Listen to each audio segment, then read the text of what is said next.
Good morning. It is the National Day of Prayer, and on behalf of the President of the United States and the First Family, welcome to the White House.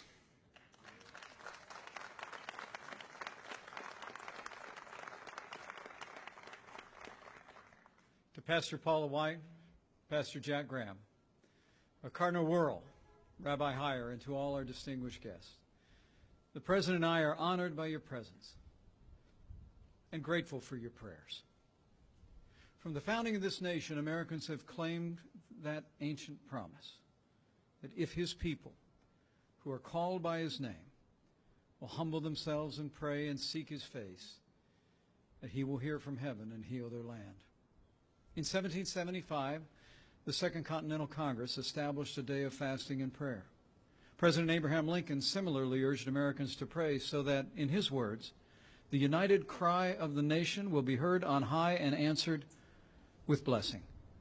In 1952, President Harry Truman and the Congress formally established this National Day of Prayer as a time set aside each year for the American people to turn to God in prayer and meditation.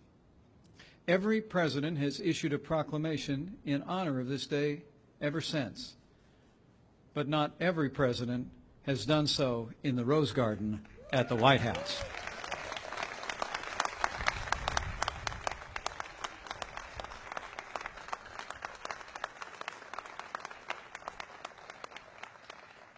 Today, our president will continue that great tradition to proclaim the importance of prayer to the American people and to reaffirm the vital role that institutions and people of faith play in our national life.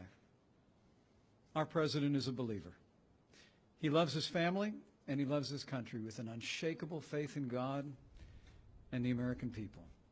So with gratitude for that faith and for the actions that he takes today and every day, it is now my high honor and distinct privilege to introduce to all of you the President of the United States of America, President Donald Trump. We remember this eternal truth. Freedom is not a gift from government. Freedom is a gift from God. It was Thomas Jefferson who said, "The God who gave us life gave us liberty." Our founding fathers believed that religious liberty was so fundamental that they enshrined it in the very First Amendment of our great and beloved Constitution.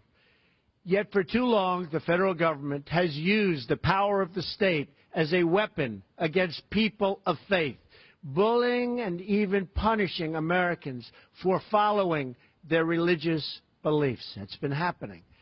That is why I am signing today an executive order to defend the freedom of religion and speech in America, the freedoms that we've wanted, the freedoms that you fought for so long, and we are doing it in just a little while right over here.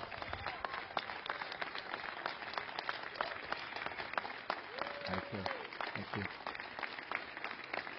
Thank you.